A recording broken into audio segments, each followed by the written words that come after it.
नमस्कार दोस्तों, कैसे हैं आप लोग। स्वागत है आपका ज़ेनोगा एडवांस में। मुझे बताते हुए बड़ी खुशी हो रही है कि मैं इस वीडियो को बना रहा हूँ। गेस कर सकते हैं कहाँ से? चलिए मैं बता देता हूँ।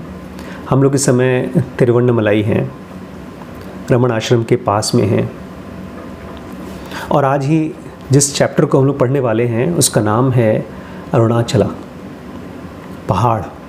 जिस पहाड़ के पास में ये शहर बसा हुआ है।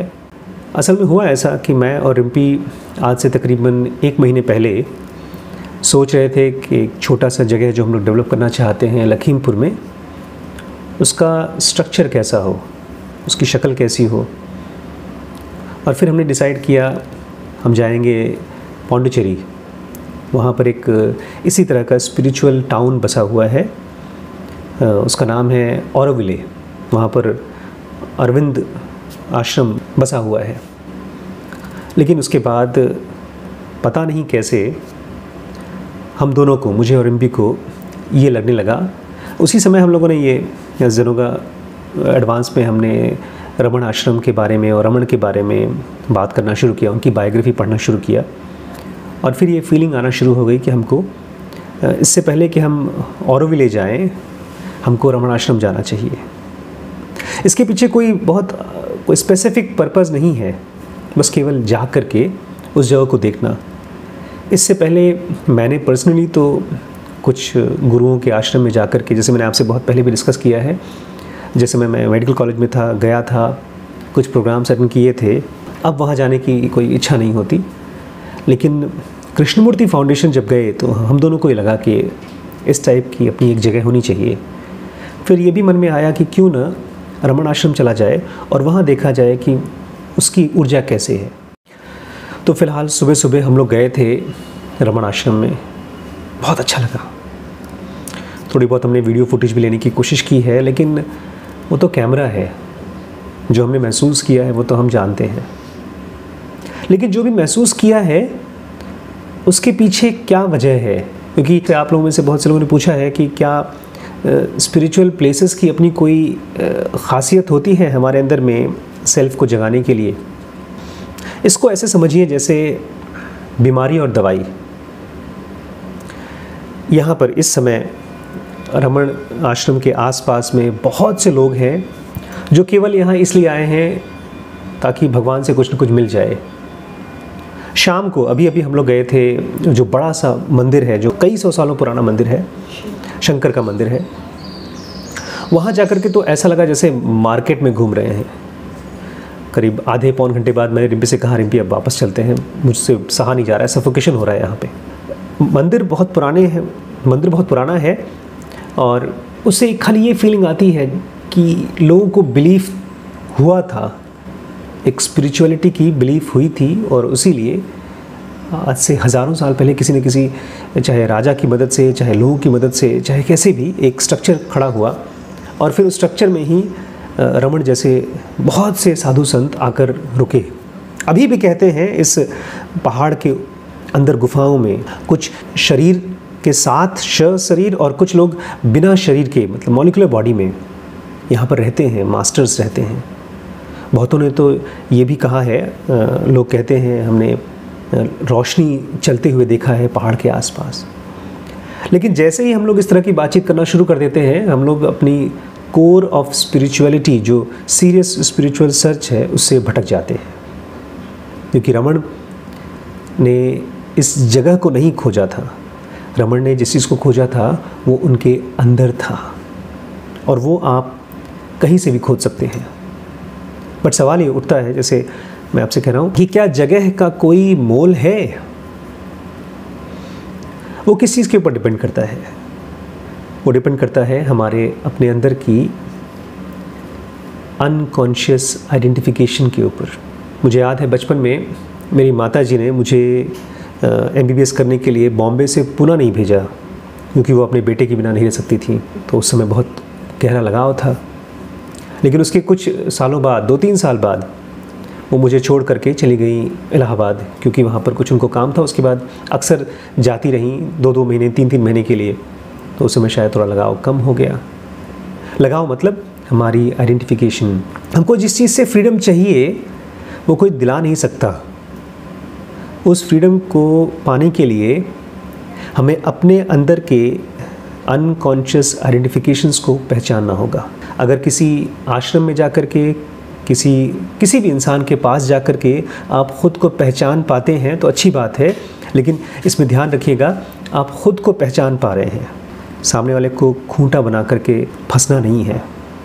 रमण यहाँ आए, यहाँ रहे और ख़ुद को जाना। हमारा भी लाइफ का पर्पस क्या है? ख़ुद को जानने का। कहते हैं जो भी यहाँ आता है, तिरुवन्नमलाई आता है, वो पहाड़ की एक प्रदक्षिणा करता है चारों तरफ। मैंने नहीं किया और मेरा कोई इंटेंशन भी नहीं है करने का, फ़िलहाल तो नहीं है। रमण से अगर कोई पूछा करता था कि क्या हमको इसका प्रदक्षिणा करना चाहिए, तो रमण कहते थे बिल्कुल करना चाहिए। बल्कि वो तो एक तरीका बताया करते थे कि कैसे करना चाहिए। नंगे पैर करना चाहिए, पैरों से करना चाहिए, मतलब चल के करना चाहिए, किसी साइकिल, मोटरसाइकिल या कार इस पर नहीं करना चाहिए। तीसरी चीज़, ऐसे करना चाहिए जैसे एक प्रेग्नेंट औरत, वो क्या करते थे, प्रेग्नेंट क्वीन 9वें महीने में जैसे चलती है वैसे धीरे धीरे चलना चाहिए, अपने आप को ऑब्ज़र्व करते हुए, मंत्रों का जाप करते हुए, खुद को संभालते हुए।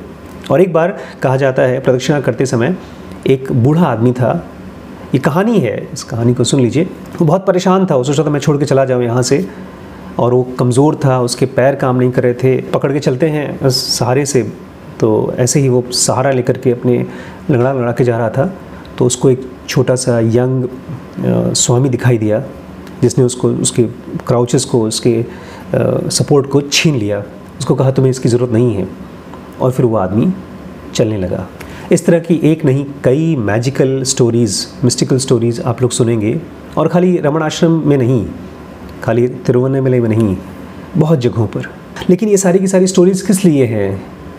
इसलिए नहीं ताकि आप भी पैसे की उम्मीद करते हैं, लोगों से रिस्पेक्ट की उम्मीद करते हैं, ऐसे ही मिस्टिकल चीज़ों की उम्मीद करना शुरू कर दें।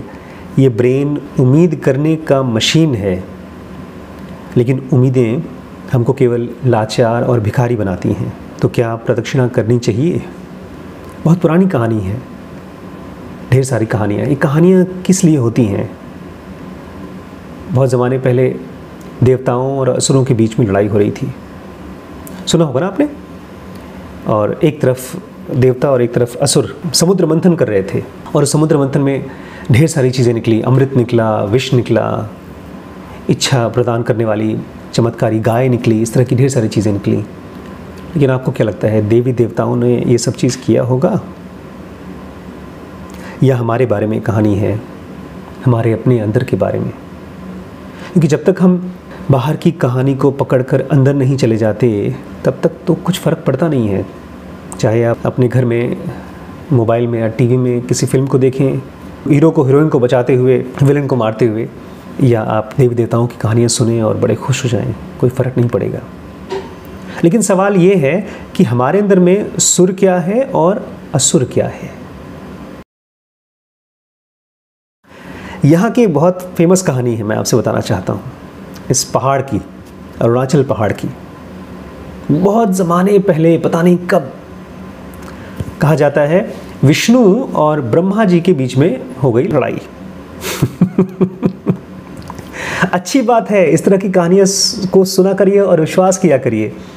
पहले मुझे नहीं लगता था, अगर विष्णु की और ब्रह्मा की लड़ाई हो सकती है, इसका मतलब ये है कि वो भी आपकी और हमारी तरह कंफ्यूज्ड थे।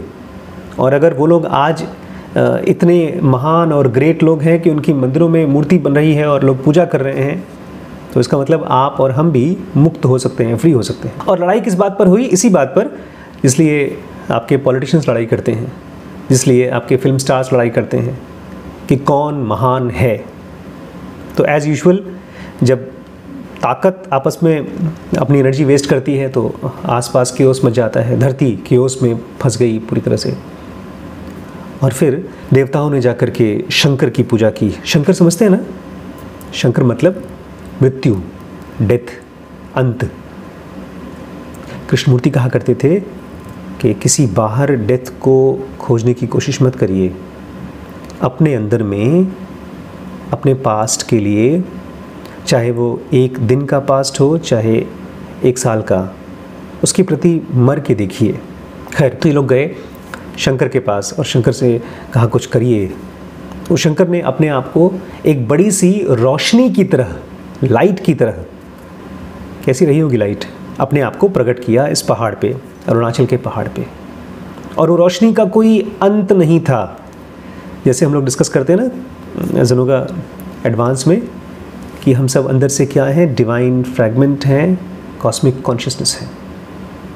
शायद ये वही लाइट हो। तो उस लाइट के अंदर से आवाज़ आई दोनों को, ब्रह्मा को भी और विष्णु को भी, कि अच्छा इसका अंत खोजो, ये कहाँ शुरू होती है या कहाँ अंत होती है, उसको खोजो। जिसने पहले खोज लिया वही महान है।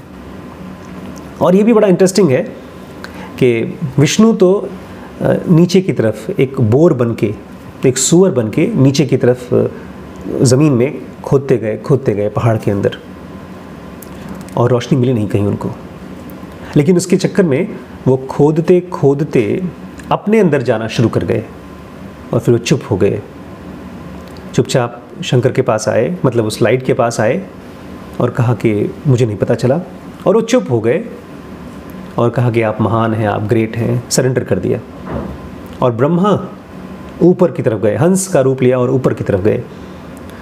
और वहाँ कोई पेड़ था और उस पेड़ पे से कुछ फूल गिर रहा था, तो उन्होंने उस फूल को लाए और ऐसे ही झूठ बोल दिया कि मुझे मिल गया, ऊपर का अंत मिल गया।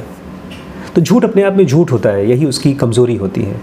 कहा जाता है सत्यमेव जयते, क्योंकि सत्य है इसलिए जीतता है, झूठ होता ही नहीं इसलिए हार जाता है। तो बेचारे ब्रह्मा की बेइज्जती हुई और वो हार गए। यहाँ पर ब्रह्मा कौन है? हमारा विचार। और विष्णु कौन है? हमारा ईगो। ईगो पूरी तरह से डिज़ोल्व हो गया, किसमें? कॉस्मिक कॉन्शियसनेस में या साइलेंस में या लाइट में। और विचार, ब्रह्मा, अपनी जगह पर आकर टिक गया। तो ये कहानी है इस पहाड़ की और यहाँ पर मंदिर की और रमणाश्रम की।